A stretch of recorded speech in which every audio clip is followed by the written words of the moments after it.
à la Cantorade. Venez avec nous sur Radio Laser prendre de la hauteur et du recul sur les interrogations multiples que nous et vous nous posons toutes et tous. Critiquons, proposons, réfléchissons dans l'humour et le respect. Explorez pendant un mois, chaque semaine, un sujet pertinent avec toujours un invité expert.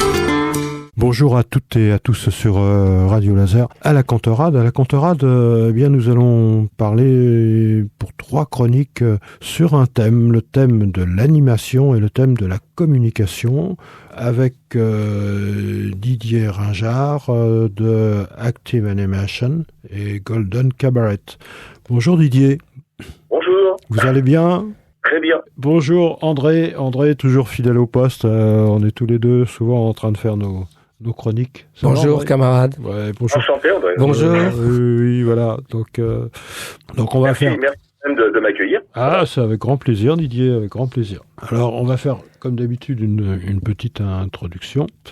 Vous savez que l'être humain, depuis la nuit des temps, vous allez me dire aussi les animaux, depuis la nuit des temps, et depuis bien longtemps, c'est-à-dire l'Homo sapiens existe depuis 200 000 ans à peu près, je crois. J'y étais pas, donc je peux pas savoir exact. Moi non plus, mais bon, ce sont les données archéologiques, voilà, c'est ça. Et génétique aussi, puisqu'on arrive à faire ça. Eh bien, il communique avec ses semblables depuis très très très longtemps. De différentes manières d'ailleurs. Et de différentes manières, absolument. Et donc, cette communication peut se faire d'individu à individu, mais aussi d'un individu à un grand nombre d'individus. Et pour que cette animation soit vivante et efficace, il faut développer une capacité justement d'animation en utilisant des images, des sons ou des artifices divers. Nous distinguerons notamment animation et communication. Vous verrez, on en parlera au cours de ces chroniques, et nous demanderons à notre invité ce qu'est pour lui une animation réussie et comment il a mis cela en pratique dans ses activités, aussi bien au niveau de l'animation commerciale, au niveau des spectacles, et ce que fait et propose notre invité à tout un chacun finalement. Alors tout d'abord, on va demander plutôt à Didier de se présenter. On va demander tout d'abord à Didier comment vous en êtes arrivé là, Didier. Par hasard, ça a été circonstanciel. Dès tout petit, après le biberon, vous vouliez déjà animer dans la cuisine. Dans la cuisine. Mais dans les grandes surfaces, il y a beaucoup d'affaires de cuisine. Animer dans la cuisine, dans le salon. Ou ça. Alors racontez-nous, Didier. Petit, en fait, je crois que j'étais prédestiné à communiquer puisque je parlais beaucoup apparemment, énormément. Oui. D'ailleurs, on me coupait souvent, parce qu'on disait, il va faire avocat le petit, là, quand il sera plus grand. Quelque part, il y avait déjà quelque chose tout jeune. Et l'animation est venue un petit peu par hasard, parce que moi, je suis de formation technique, technologique et informatique, initialement. Ah oui, vous avez fait quoi, alors? Vous avez fait un CAP, un BP, un BP, voilà. Un BP, d'accord. Et communication. Oui. De l'époque, des années 80. Et on était les premiers à sortir avec des diplômes d'informatique à l'époque. C'était tout nouveau, sauf qu'il n'y avait pas Windows, ça n'existait pas, donc il fallait tout programmer, qu'on appelait le basique à l'époque.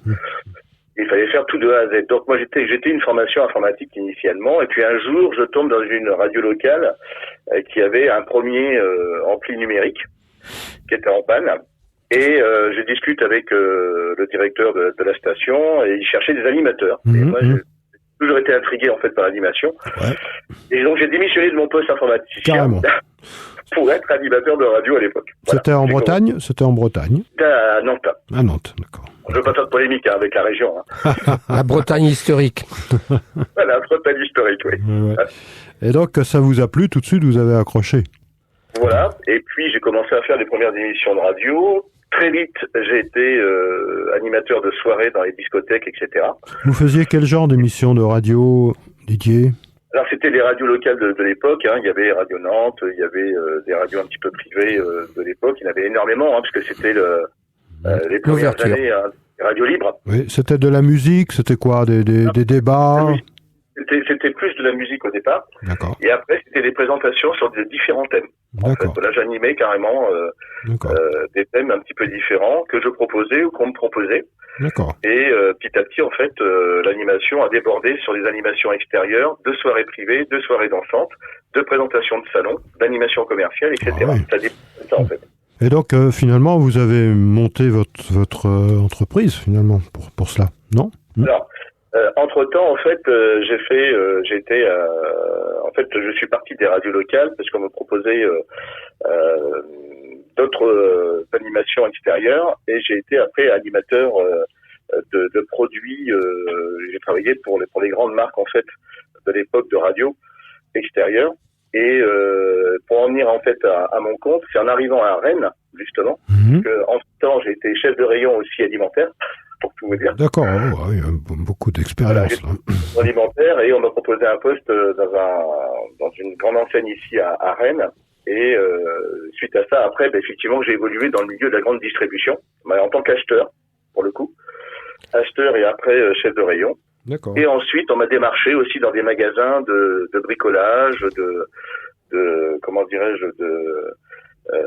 produits, de meubles et d'électroménagers. Donc j'ai rebondi là-dessus. Et ça, cette enseigne a fermé malheureusement en 94. Et donc je me suis retrouvé sans emploi. Et je me suis dit, Didier, à moins de 30 ans, qu'est-ce que tu sais faire? Et donc j'ai repris l'animation à mon compte, direct. Voilà, c'est parti de là en 94. Donc, en 94, depuis 94. Voilà, depuis 94, je suis à mon compte dans l'animation. D'accord. Donc je suis reparti à zéro en 94 en faisant des animations privées, des animations commerciales, etc. Donc vous aviez 30 ans, c'est ça? Et j'avais à peine 30 ans. À peine 30 ans. André? Oui. Oui, non, juste, donc ça veut dire que d'une certaine manière, c'est une renaissance, puisque vous retrouvez un petit peu, si j'ose dire, votre cuisine de départ, enfin c'est une façon de dire, où vous travailliez justement pour l'alimentaire. Quand on est bébé, souvent, on est conscient du manque d'aliments. Donc, effectivement, l'animation, c'est ramener de la vie, quoi. Électroménager, IFI son, j'étais dans ce domaine-là. J'étais pas dans l'alimentaire en fait. Je travaillais pour les magasins alimentaires, mais j'étais chef de rayon, ce qu'ils appellent brun blanc, bazar. Voilà. Donc toute la partie électroménager, IFI son. D'accord. Mais donc alimentation de l'esprit. Finalement, Didier, votre formation en informatique et tout vous a été utile. Ensuite, dans un second temps, pour monter un site, pour gérer un site, c'est ça? Oui, complètement. J'ai monté très très vite mon premier site informatique dans les années 2000, dès qu'on a eu Internet en fait. Donc j'étais les premiers à lancer effectivement des sites Internet. Au départ, tout le monde était un petit peu étonné parce qu'on dit ça marchera jamais.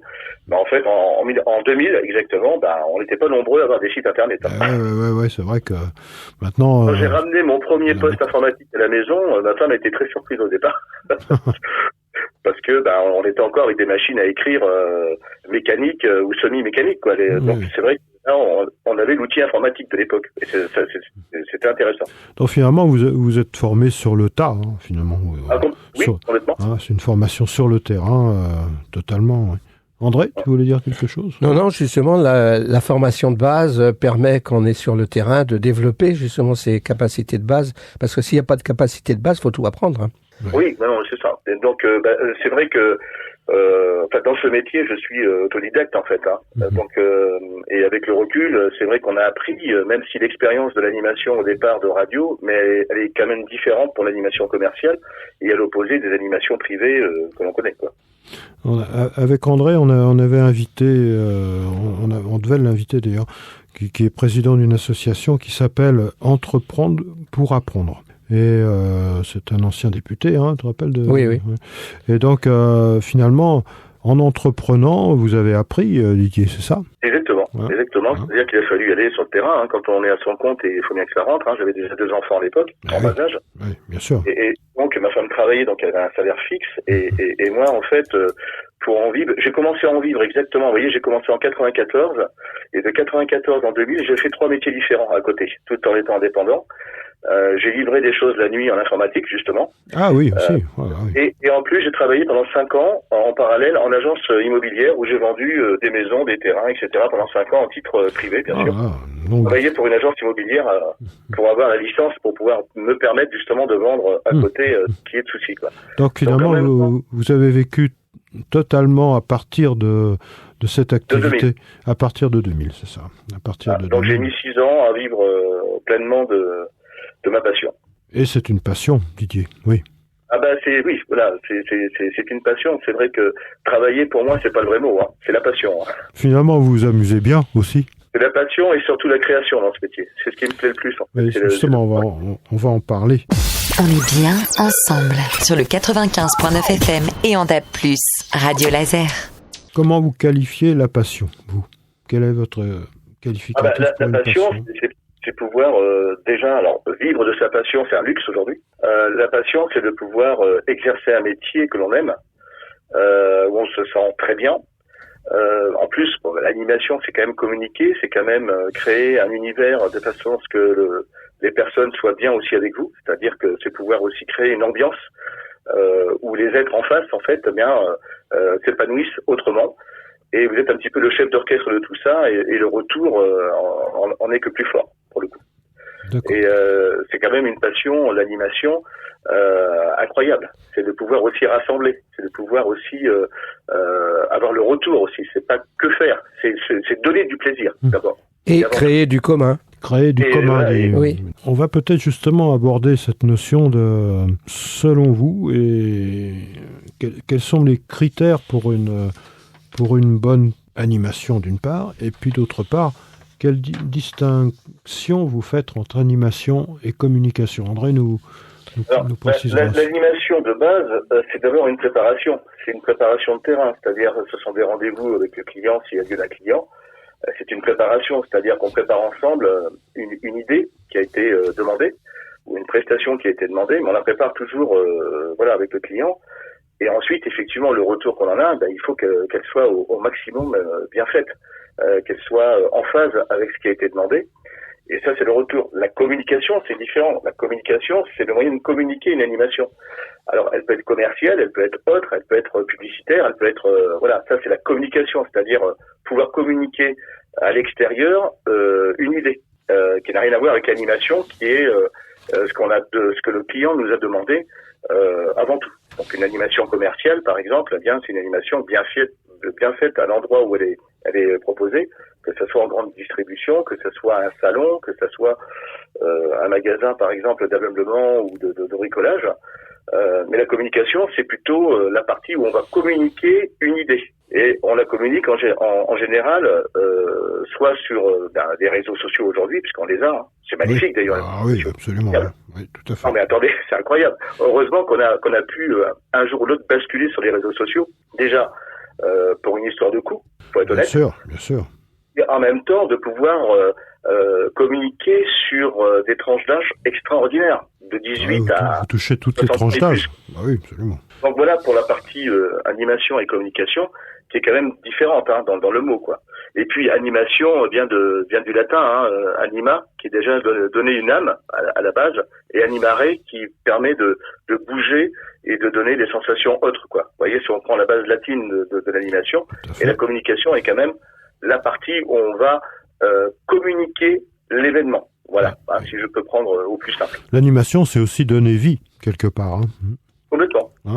Complètement. C'est la définition de base. Ouais. Oui, justement, j'aurais 2-3 petits éléments à clarifier. Donc, quand on dit communication, dans le sens un peu fort du terme, il y a l'idée de transmettre, de faire part, mais faire part d'un message ou d'autre chose d'ailleurs. Mais en même temps, il y a l'idée aussi d'une mise en commun. Alors, est-ce que la mise en commun, c'est le fait d'avoir des instruments communs, ou est-ce que la mise en commun, c'est mettre des personnes qui soient en contact avec des personnes, c'est-à-dire indépendamment des moyens de mise en commun? Parce qu'une vraie communication qui séparerait les personnes par une certaine distance, ne serait pas vraiment une complète communication. Est-ce que vous sentez ça dans votre propre travail? Justement, c'est le problème des réseaux sociaux, justement. C'est que c'est un peu abstrait, quoi. On a eu une évolution technologique incroyable en l'espace d'une décennie, et en même temps, on a eu le Covid qui est passé par là. Oui. Et le Covid a tout bouleversé. Le Covid a fait en sorte, heureusement, qu'on avait imaginé d'avoir le Covid il y a 20 ans. Comment ça, Didier, imaginer il y a 20 ans? Qu'est-ce que vous voulez dire par là? C'est-à-dire qu'on n'avait pas les mêmes communications qu'aujourd'hui. Oui. Les mêmes outils, oui, mais est-ce qu'on n'avait pas plus de communication parfois? Les outils technologiques et numériques, quoi. Oui, c'est ça. Oui, mais les outils sont des outils. Ça dépend de ce qu'on en fait, ce sont des moyens, quoi. Bien sûr, toujours. Il faut les utiliser aujourd'hui, et c'est vrai que les visios, on en fait de plus en plus. Avant, on se déplaçait chez les gens. On allait voir les gens. Il n'y a plus d'odeur, là, dans les visios. Voilà, les visios, ouais. Ou les audios, regardez qu'est-ce que l'on fait là actuellement. C'est pareil. Les audios, on se reçoit, on discute par téléphone, on dit à nos auditeurs, là, on a enregistré cette émission par téléphone, on vous précise. Ouais, tout à fait, ouais. Et c'est vrai que cet outil-là, il existe depuis longtemps. Ouais. Mais aujourd'hui, on a la visio qui existe. Ouais. Oui, aussi, bien sûr. On a des outils, avant, on n'avait pas ça. Il y a quelques années, on n'avait pas ça. Il faut mettre l'odeur, maintenant. Voilà. Et ça viendra. Peut-être. Ouais. Et l'avantage que l'on a, c'est de pouvoir moins se déplacer. Moi qui travaille avec plusieurs régions, par exemple, j'ai des artistes un petit peu partout dans le département, mais aussi dans différentes régions. Bah, ça permet de communiquer à 3 ou à 4 avec des distances de fois qui sont extrêmes, quoi. Et ça, c'est bien, pour le coup. Oui, ça permet d'être chez soi, de pouvoir communiquer à un événement et de pouvoir, comme on fait aujourd'hui, une conférence et de pouvoir effectivement émettre aussi des idées pour un projet, quoi. Tout à fait. En fait, la technologie a vraiment bouleversé notre façon de communiquer. Oui, mais parfois avec vous le savez aussi, hein, il peut y avoir des effets complètement négatifs. Par exemple, chez certains esprits qui sont pas trop bien adaptés à ce mode de communication. Oui, bien sûr. Nous, on est d'une génération où effectivement la communication, c'est la poignée de main. Oui, voilà. Le contact au sens physique du terme. Et c'est vrai que la génération, depuis une bonne décennie, maintenant, c'est les réseaux sociaux. Donc, il a fallu aussi qu'au niveau du travail et au niveau des personnes qui nous entourent, aussi s'adapter. Et s'adapter très vite, pour le coup. Et on parlait de communication tout à l'heure, et c'est vrai qu'aujourd'hui, ces outils-là, on peut plus s'en passer. C'est la moyenne. Si un jour on a un problème informatique dans le monde et qu'on doit couper pendant 8 jours nos portables, je vous explique pas. C'est un peu la fin d'un monde, en tout cas. Il y a un autre aspect qui est important aussi, je crois, faut pas hésiter de me contredire là-dessus, c'est la flexibilité dans le cadre de l'animation, c'est-à-dire être capable de s'adapter aux imprévus. Ça a dû vous arriver, ça. C'est le nerf de la guerre de nos métiers. Hein. C'est-à-dire que depuis quelques années, tout a été bousculé. Je parlais du Covid, mais c'est vrai, tout a été bousculé. Donc il faut aller très vite. Il faut réagir à l'instant T. Et donc c'est une façon de travailler aujourd'hui. Elle est claire pour nous, mais elle est claire aussi pour de nombreuses professions. Parce que je travaille avec énormément de professions différentes. Et quand on en parle, tout le monde est d'accord. Tout le monde était unanime sur le fait que maintenant il faut travailler dans la précipitation, donc il faut réagir. Il faut réagir à l'instant T. Et ça, c'est ce qui a beaucoup changé depuis 3-4 ans. Et c'est vrai pour ce métier, mais c'est vrai aussi pour d'autres métiers. Oui. Alors, il y a aussi une performance qui ne doit pas être facile à mener, c'est que l'animation doit à tout moment finalement être agréable pour tous les participants. Et ça, c'est pas évident, non? C'est-à-dire qu'à partir du moment où vous êtes là pour l'animation, il faut que aussi ça soit un maximum de personnes qui puissent aussi ressentir le bien-être du moment. Important. Oui. Communication qui est faite. Et ça, c'est notre job, quoi. C'est vraiment notre métier de base, ça. Rien ne s'improvise. Même si on improvise, vous voyez comment on le fait là tout de suite, mais rien ne s'improvise dans notre métier. On peut penser que c'est facile, il n'y a pas de souci. Comme beaucoup de personnes nous disent, vous travaillez que le week-end, par exemple, alors que ils ne regardent pas. Ça se prépare. En amont, quoi. Bien sûr. André ? Oui, je voudrais revenir sur le terme réaction. Ça, c'est intéressant ce que vous dites là, parce que ça signifie que si on est toujours en réaction, on n'est plus en action. Donc ça veut dire qu'on dépend finalement de ce que font et disent les autres, et ça veut dire qu'on perd un peu d'autonomie personnelle. L'autonomie personnelle, c'est à nous aussi de Vous, réagir. l'animateur, oui. Oui, en tant qu'animateur, Oui. par exemple, c'est à nous de conduire. On est le chef d'orchestre quand même. Donc, mais il faut qu'on réagisse en fonction de ce qui se passe en face. Et donc, pour le coup, le temps de réaction aujourd'hui, il est encore beaucoup plus court, quoi. Donc, il faut être réactif, très réactif dans nos métiers aujourd'hui. Très réactif. C'est ce qu'on a appelé la flexibilité tout à l'heure. Avec le risque de s'enfermer dans l'instant, quoi. Oui, donc, Alors, je parle pas pour vous, mais pour les personnes. C'est le travail à mener, quoi. Oui, sûrement. Bien sûr. Oui, tout à fait. Ouais. Ouais. Ok. Eh bien, on va se retrouver la semaine prochaine, Didier, si vous le voulez bien. Oui, avec grand plaisir. Et donc, nous allons parler notamment de l'activité animation commerciale. Vous allez nous raconter un peu c'est quoi cette activité animation commerciale. Et puis C'est large, oui. ce que vous menez, on en parlera plus tard dans une troisième chronique. On vous souhaite à toutes et à tous un très très bon week-end. Prenez Merci soin beaucoup. de vous. Oui. Tous. Bonne journée. Bonne journée.